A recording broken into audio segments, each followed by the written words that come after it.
3D printing करना है? आ जाओ, करवा दूंगा। Hello hello.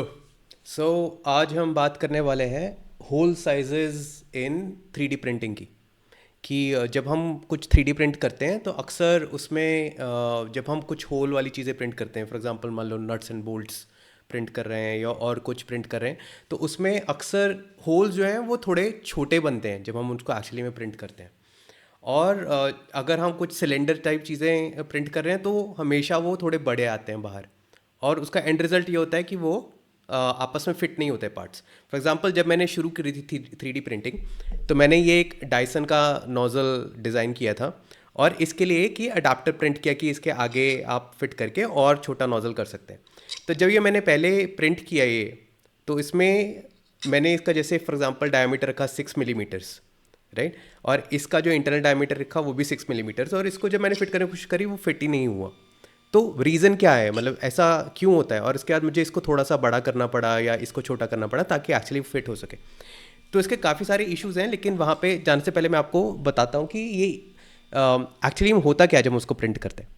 तो उसके लिए हम देखते हैं पहले फ्यूजन 360 में हमने लास्ट टाइम जो प्रिंट किया था, डिज़ाइन किया था कोस्टर। तो अगर आप ये देखोगे, ये कोस्टर की एक्सटर्नल लाइन है जो सरकमफ्रेंस है। तो अगर आप इसको यहाँ पे देखोगे तो यहाँ पे आपको लगेगा कि ये एक जीरो विड्थ की लाइन है, क्योंकि जो एक्चुअली जो लाइन हम जब डिज़ाइन करते हैं उसकी कोई विड्थ नहीं होती। तो इसको अगर स्केच में देखो, फॉर एग्जांपल ये बॉडी को हटा देते हैं, ये जो लाइन है आपके डिज़ाइन में, this is zero width, it is not taking any space. इसी तरीके से आप इसके केस में देखो कि यहाँ पे ये जो लाइन है, इंटरनल लाइन और ये external line, these are not taking any space. तो अगर आप जैसे 6 मिलीमीटर 6 सेंटीमीटर का आपने ये सर्कल बनाया, तो ये 6 सेंटीमीटर का बना, राइट। और इसी तरीके से आपने कहा कि मैंने ये इंटरनल रख लिया 6 मिलीमीटर, बाहर का कुछ भी रख लिया जो, तो ये आपस में फिट हो जाना चाहिए। लेकिन ये एक्चुअली फिट नहीं होगा। क्यों? क्योंकि अगर आप इसको एक्चुअली में स्लाइसर में देखो, जब हम एक्चुअली में प्रिंट करेंगे तो क्या उसका वो दिखाई देगा, ये इसकी स्लाइस्ड वर्जन है। तो ये जो इसकी आउटर लाइन है, this actually has some width, right. क्योंकि जब आप कुछ एक्चुअली में प्रिंट करोगे वो कुछ तो स्पेस लेगा। तो ये आप यहाँ पे भी देख सकते हो, जैसे अगर आप यहाँ पे देखोगे लाइन विड्थ करके एक कॉन्सेप्ट होता है, राइट। तो जैसे ये लाइन विड्थ अराउंड 0.4 to 0.5, मतलब जो भी आप सेटिंग्स भी चेंज कर सकते हो, but it has some width, right. तो it is actually taking a space जो आपके डिज़ाइन में टेक केयर हुआ या नहीं हुआ। बट लेकिन यह स्लाइसर इसको कॉम्पनसेट करने की कोशिश करेगा पर पूरे तरीके से नहीं कर पाएगा। उसके काफ़ी सारे रीजंस हैं। एक रीज़न तो ये है कि जब हम ये एक्चुअली में प्रिंट करते हैं तो ये जो मटेरियल है वो थोड़ा श्रिंक होता है।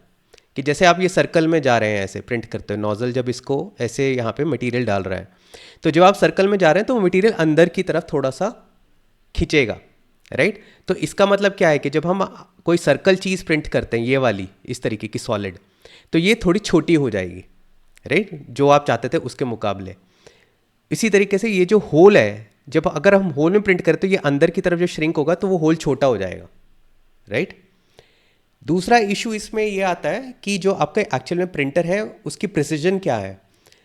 तो उसकी प्रिसीजन जो है वो ऐसा नहीं है कि अगर आपने उसको बोला प्रिंटर को कि 1 मिलीमीटर मूव करो तो वो 1 मिलीमीटर ही मूव करेगा, राइट। इट माइट मूव से 1.01 मिलीमीटर। तो उसकी वजह से भी दिक्कत आती है। उसके अलावा इश्यूज आते हैं कि आपका फ्लो रेट क्या है प्रिंटर का, वो ठीक से कैलिब्रेटेड है कि नहीं, उसके कितना मटेरियल उसके अंदर जा रहा है जिसको हम बोलते हैं ई स्टेप्स, वो कैलिब्रेटेड है कि नहीं। तो इसकी वजह से भी कितना ज़्यादा मटेरियल बाहर आ रहा है, कितना कम आ रहा है, उसकी वजह से भी प्रिसीजन डिफरेंट होता है, राइट। और लास्ट का एक और इशू जो आता है वो ये है कि जब हमने मान लो ये प्रिंट किया बाहर का लाइन, और उसके बाद अंदर का मटेरियल जब हमने प्रिंट किया, तो ये बाहर की लाइन पे थोड़ा सा स्ट्रेस पड़ेगा और ये बाहर की तरफ मूव आउट हो जाएगी, राइट। इसलिए आप देखोगे कि अक्सर जो सिलेंडर्स होते हैं वो थोड़े से बड़े हो जाते हैं पहले के मुकाबले, बिकॉज अंदर की लाइन उसके ऊपर थोड़ा स्ट्रेस डालती है। और जो होल्स हैं वो छोटे जाते हैं इसी तरीके से, क्योंकि ये वाली लाइंस जो हैं, ये लाइंस इस होल वाली इंटरनल लाइन के ऊपर थोड़ा सा प्रेशर डालेंगे कि ये अंदर की तरफ मूव हो जाए, राइट। तो अब इन चीज़ों को फिक्स करने के लिए हमारे पास क्या इलाज है, इनको हम कैसे ठीक कर सकते हैं। इसके बहुत सारे सोल्यूशंस हैं। जो मोस्ट प्रेफर्ड सोल्यूशन है वो मॉडलिंग टाइम पे, राइट। सो मॉडलिंग टाइम पे आपको क्या करना चाहिए, आपको अपने प्रिंटर के लिए प्रिसिजन पहले उसकी कैलिब्रेट करनी चाहिए कि वो आपका प्रिंटर की प्रिसिजन क्या है। इसके लिए अलग अलग मॉडल्स आते हैं जो मैं लिंक करूंगा डिस्क्रिप्शन में, जिससे आप पता कर सकते हो कि मेरी प्रिंटर की क्या प्रिसिजन है। जब आपको एक बार वो पता लग जाए, तो मान लो आपको पता लग जाता है कि मेरा प्रिंटर 0.1 मिलीमीटर की प्रिसिजन रेंज में है, तो आप अपने डिज़ाइन में ही उसको ऐड कर सकते हैं कि फॉर एग्जांपल अगर मेरे को कोई होल डालना है, कोई होल बनाना है, तो उस होल की डायमीटर में मैं 0.1 मिलीमीटर पहले ही ऐड कर दूंगा, क्योंकि मुझे पता है कि होल 0.1 मिलीमीटर छोटा होगा, राइट। उसके ये तो आपका हो गया मॉडलिंग टाइम के सोल्यूशन। जैसे फॉर एग्जांपल जब हमने ये प्रिंट किया था, तो अगर हम इसको प्रिंट करेंगे तो 60 मिलीमीटर की जगह हम इसको प्रिंट करेंगे 60.1 मिलीमीटर की डायमीटर के साथ, राइट। जब डिज़ाइन करेंगे 60.1 मिलीमीटर के डायमीटर के साथ, ताकि ये इसमें फिट हो सके। लेकिन आप इसमें एक चीज़ गड़बड़ क्या देखेंगे, तब भी ये फिट नहीं आएगा।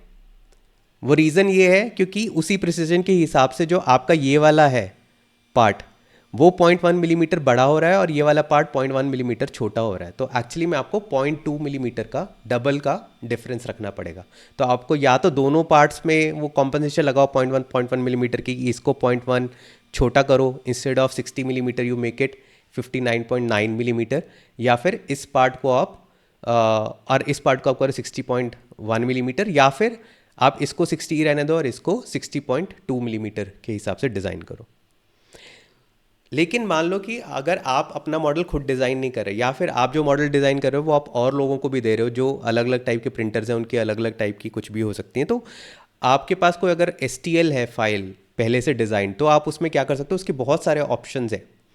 पहला ऑप्शन तो ये है कि आप इसमें से लाइन विड्थ अपनी चेंज कर सकते हो, बट ये इतनी प्रेफर्ड ऑप्शन नहीं है कि इसमें और भी आपके काफ़ी चीज़ें चेंज हो जाती हैं अगर आप लाइन विड्थ चेंज करते हो। लेकिन अगर आपको थोड़ा बहुत चेंज करना है, आप यहाँ से कर सकते हो। उसके बाद दूसरा ऑप्शन आता है कि आप अपने जो एक्सट्रूडर है, आपका प्रिंटर है, उसको अच्छे से कैलिब्रेट करो। इसके अलग अलग मेथड्स होते हैं, तो अभी हम इस वीडियो में नहीं जाएंगे, तो लेकिन अपने प्रिंटर के लिए आप को सर्च करना चाहिए कि आपके प्रिंटर की कैलिब्रेशन के लिए, फ्लो रेट कैलिब्रेशन और ई-स्टेप्स कैलिब्रेशन के लिए क्या मेथड्स अवेलेबल हैं, और उसके हिसाब से कैलिब्रेट करें ताकि as close as possible to what your design is, कि उतना क्लोज वो प्रिंट कर सके। उसके बाद आती है option print order of walls. तो अगर आप प्रिंट ऑर्डर ऑफ वॉल्स का देखेंगे, तो जैसे हर एक प्रिंटर में कुछ ऑप्शंस होती हैं। जैसे बैम्बू स्टूडियो में ये ऑप्शन होती है कि आप पहले इनर फिर आउटर को प्रिंट कर सकते हैं, या पहले आउटर वॉल फिर इनर वॉल, या फिर inner wall outer wall inner wall. तो किस तरीके से आप प्रिंट करें, अगर आप पहले आउटर वॉल्स को प्रिंट करेंगे तो it will lead to closer design accuracy, क्योंकि आपने पहले ये वाली लाइन प्रिंट कर दी, पहले ये वाली लाइन आपने फिलामेंट डाला और उसके बाद ये वाली लाइंस डाली, तो इसके ऊपर प्रेशर कम पड़ेगा, क्योंकि तब तक ये लाइन ऑलरेडी ड्राई हो चुकी है। लेकिन अगर आप करेंगे कि पहले इंटरनल वॉल्स को आप प्रिंट करें और फिर उसके बाद एक्सटर्नल वॉल्स को प्रिंट करें, तो उसमें एक्यूरेसी थोड़ी कम हो जाएगी, बिकॉज इंटरनल वॉल्स ऑलरेडी हो चुकी हैं प्रिंट और वो ड्राई हो चुकी हैं। तो उसके बाद जब आप ये वॉल प्रिंट करने जाएंगे तो इस पर प्रेशर ऑलरेडी पड़ेगा और ये थोड़ी सी एक्स्ट्रा बड़ी हो जाएगी, और इस तरीके से ये छोटा हो जाएगा, राइट। लेकिन इसमें एक चीज़ ध्यान रखने की ज़रूरत है, अगर आप एक्सटर्नल वॉल्स पहले प्रिंट करते हैं तो जनरली क्या है, उसमें एक्सटर्नल वॉल की क्वालिटी थोड़ी ख़राब आती है, राइट। तो आप ये डिज़ाइन बेसिस पे चूज़ कर सकते हैं कहाँ पे आप करें या ना करें। फिर एक ऑप्शन आता है हॉरिजॉन्टल एक्सपेंशन का। तो अलग अलग स्लाइसर्स में ये ऑप्शन रहता है कि आप हॉरिजॉन्टली कितना उसको कॉम्पनसेट करना चाहते हैं, डिज़ाइन को बड़ा या छोटा। लेकिन ये ऑप्शन काफ़ी कम प्रेफर्ड है, because not just for holes, ये आपकी हर एक चीज़ जितनी भी हॉरिजॉन्टल कोई भी आप प्रिंट कर रहे हैं उस रेंज में उसको प्लस या माइनस कर देगा उतने मिलीमीटर से, राइट। एक ऑप्शन आती है जो कि बैम्बू स्टूडियो में काफ़ी अच्छी इन्होंने दी है, दिस इज़ होल एक्सपेंशन और होल कॉम्पनसेशन सेटिंग।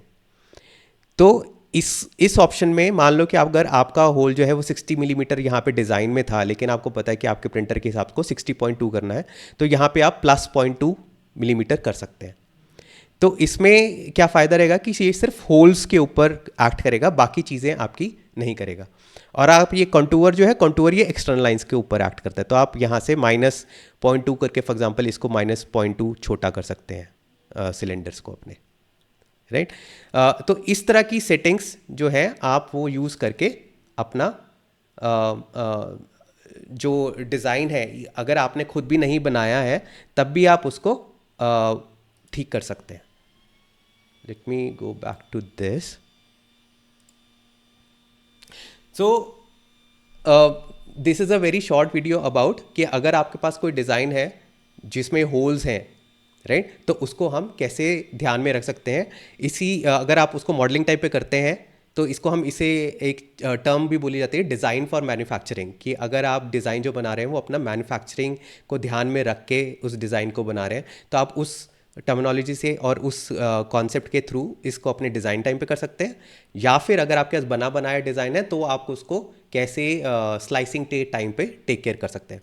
अगर मान लो सब कुछ कर लिया और कुछ नहीं हो रहा है तो भी आपके पास ऐसा नहीं है कि कुछ नहीं कर सकते. देन यू हैव ऑप्शंस की डिफरेंट तरीके के टूल्स आते हैं जिससे आप, जैसे सैंड पेपर हो गया या फिर बफिंग टूल हो गया या बरिंग टूल हो गया, उनके थ्रू आप उसको थोड़ा बहुत शेव ऑफ करके फिर भी कर सकते हैं. लेकिन सबसे बड़ी प्रॉब्लम आती है अगर आप बना रहे हैं नट एंड बोल्ट, कि इसमें आप शेविंग नहीं कर सकते, क्योंकि अगर आप शेविंग करोगे तो जो इसके थ्रेड्स हैं वो गए काम से, राइट. तो आपको वो ध्यान रखना है कि अगर आप कुछ भी होल्स वगैरह बना रहे हैं स्पेशली फॉर थ्रेड्स, तो आप ये बाद में इसको कुछ भी कॉम्पनसेट नहीं कर सकते. आप ऐसे सैंड पेपर नहीं लगा सकते, कोई टूल नहीं लगा सकते, क्योंकि थ्रेड्स चले जाएंगे.